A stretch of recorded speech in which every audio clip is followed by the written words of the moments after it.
be aggressive, push, ask hard questions, negotiate, close, follow up, and then follow up some more, almost to the point where it's like borderline harassment. I teach the exact opposite of that now. So I went completely from that side, which is what sales should be, which is why, unfortunately, when someone thinks of sales, it is kind of equated with something negative. And I'm hoping to change that. I'm trying to change this industry. And the way I'm trying to teach now is that you don't need to push. All you need to do is give them a great experience, give them all the information that they need, answer all of their questions, and leave them alone. Yeah. Right. If they ever become interested, you've already done your job. They know where to find you. You do not need to push. Yeah, I remember I've done some sales in my past too, and that was exactly my approach. Door-to-door sales. Door-to-door sales, yeah. I used to sell alarms. Nice. I used to go and just knock on doors. And you have three clear customers. You have the yes, the no's, the maybes. And the no's, you want to just leave them alone. The maybes, you're there to offer something that they might not have known. And the yeses, you're just there to provide the service and the expertise. So I'm on board with the not having to manipulate or convince people that they need the thing that you're there for. You're just there for the people that already kind of wanted it. Right. Yeah. So let's talk about this environment, because obviously you're here because you feel like his programs are very culty and he basically acts as a cult leader in ways. And so I want to get into your shoes here when you finally decide this is worth going to a seminar for. I'm going to spend however much money, and you can tell us or not how much you spent to go to these in-person seminars. What was the environment like that kind of drew you in? How do you feel like it was culty? Gosh, we could talk about what it felt like, and then we can back it up and kind of tap into the statements and the type of mindset that got me there in the first place. Sure. When I was there, it was just a room full of thousands of people, a lot of energy, but I could also feel the energy of what we were just describing. I can tell that most people were there not to actually create meaningful relationships, but instead chase money or an outcome. They wanted to be there because they wanted something. It was a room full of people wanting something.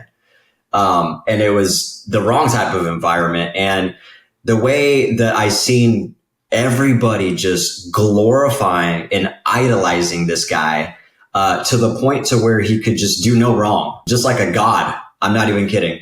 It was so apparent, and people would spend thousands of dollars, including myself, just in hopes of getting a picture with the man.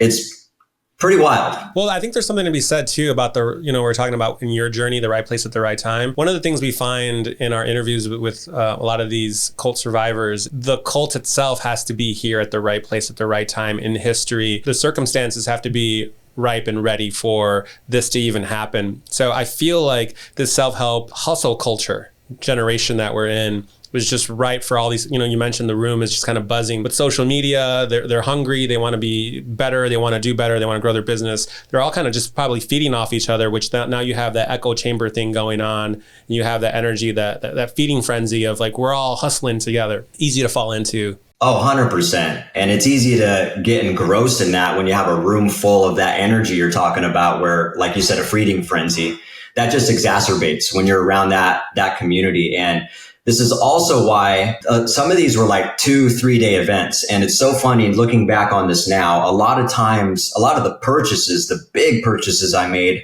were at the end of a 3-day event. They went hard at the end of the event. Not only that, they would get you all loaded up with alcohol. This is thought out very well. They would get you exhausted all day through an event, right? Multiple days. And at the end of the event, they would have sales reps just like sharks around the entire room, pressing extra hard while you're intoxicated. Not the best time to be making purchases. And when I look back on the purchases I made, talking 15,000 here, 40,000 there, wow. 5,000 here, they were mainly all when I was kind of I don't drink now, but back then I was drinking, and those purchases were mainly made during those times. Yeah. Yeah. So they're getting you in this altered state of mind. And we talk about this too. Cults often control your food, your sleep, And this is a way of getting you sleep deprived, keeping you up all day, that high energy environment.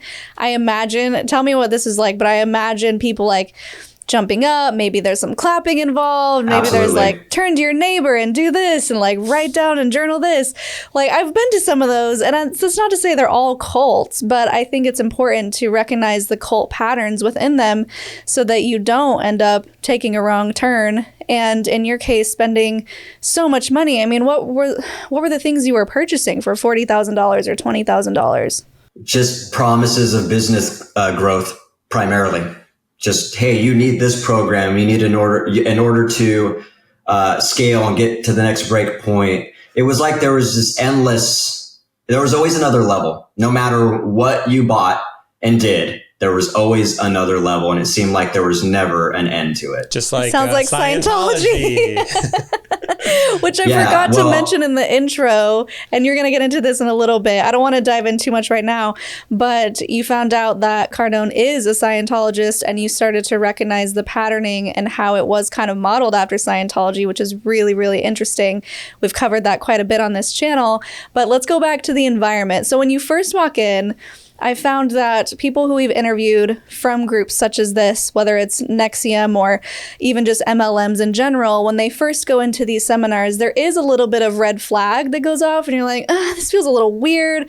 I don't really want to jump up and down and high five my neighbor. I don't know. I just kind of want to learn things and be on my way. And then eventually you kind of like relax into it. Was it the same for you?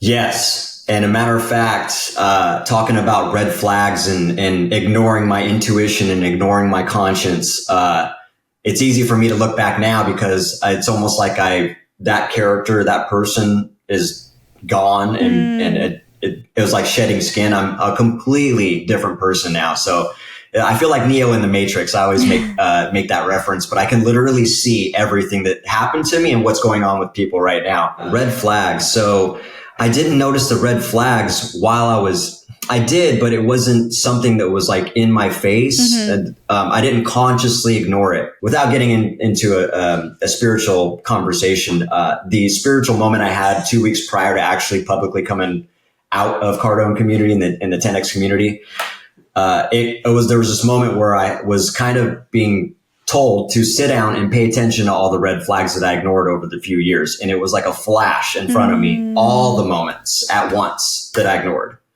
So it was quite a shock to me. And then it put me back in time where it was like, oh, wow, I did remember that feeling off, feeling weird, simple stuff to very obvious stuff. Let me give you an example. A simple thing of where I seen Cardone huck a pen at the DJ's head like a fastball pitch. And no one's seen this. It felt like nobody's seen this but me. But it literally just missed his head as he was turning his head and went right by him. And I'm not kidding. It was so fast, it probably would have took his eye out. And his reaction after he did it, I seen it. And he was just like looking around, seeing if anybody looked at him. And it was just so weird to me.